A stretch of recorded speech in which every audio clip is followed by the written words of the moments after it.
Right, we finish with a match at Pittodrie. A head-to-head between two sides in entirely different frames of mind right now. Aberdeen hadn't won in 7 league and cup matches since plundering full points at Tynecastle in January. Well, Jim Jeffries' men must have been buoyant after successive victories had pushed them back up into the top 6. Describing the action, Al Lamont.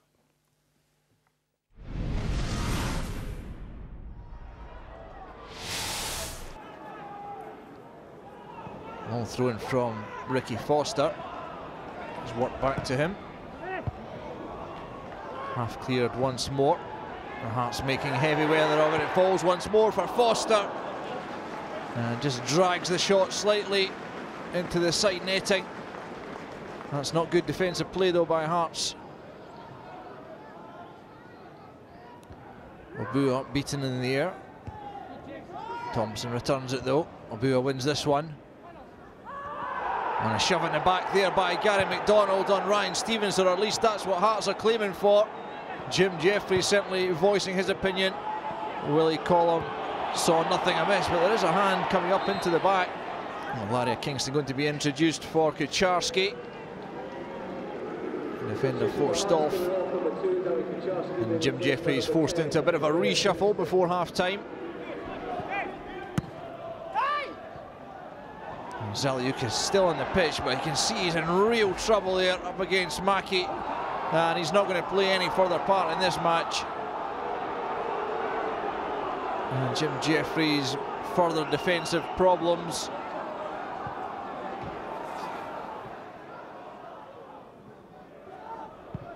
Oh, it's a late one by Kingston on Fyvie. It was high as well.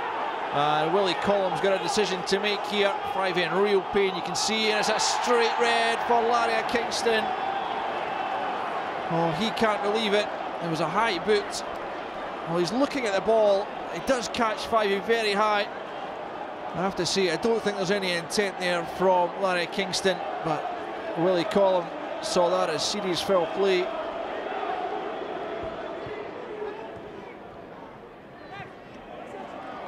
Hearts stopped in their tracks and Aberdeen tried to come forward, but they've given possession away. Here's Egert Jonsson coming forward from the back. Shots blocked there. Egert Jonsson with the acrobatic effort, and it's in! What a strike from Egert Jonsson! Oh, look at the delight on his face, and no wonder. Well, the initial shot flew high in the air. Jonsson watched it all the way. A terrific effort from Jonsson. And Langfield couldn't get there. Well, Aberdeen haven't won since they beat Hearts 3-0 down at Tynecastle in January. And they trail 10-man Hearts just now. Can they find a way back in? Well, there's a penalty shout there against Jonsson. He says it came off the chest. It might have been a handball. And as Aberdeen try to claw something back in the late stages of desperate claims. It's a 9th home defeat in 17 matches in all competitions this season for Aberdeen. This time against the 10 men for the whole of the second half.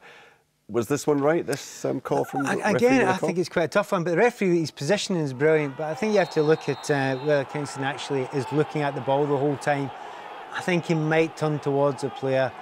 I think the referee, as you can see in the background, he's close enough there. He thinks it's a reckless challenge, not necessarily deliberately vicious, reckless. And if it is reckless, he's within his rights. Right, Hearts are appealing it.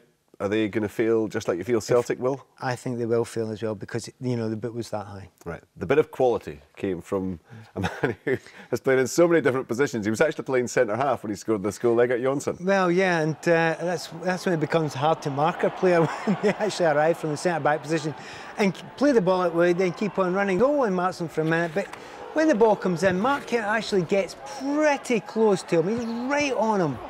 But that's a great finish. So I know people will suggest that he wasn't marked, he was in the box, but centre-half arriving in there, but also getting close. I think you put that down to a fantastic finish, and you usually go past the post, over the bar, miss-hit completely. It just sums up Aberdeen's luck just now. But I think, you know, in the longer term, it's great for Hearts. They're playing with a lot of confidence just now. But I don't know. I think Aberdeen could struggle further. Right, let's look at the league table then. This is how it stands after the weekend matches. It is that huge 10-point advantage for Rangers. Dundee United up into third and Motherwell closing in on Hibernian. Falkirk 2 points adrift at the bottom of the table. These are the fixtures coming up next weekend. 4 games on the Saturday. Hamilton against Aberdeen could be a big one. Hibernian against Killie, Rangers at home to St Mirren, and St Johnstone against Motherwell could be a cracker too. Sunday, the double header there of Dundee United Hearts and Falkirk against Celtic.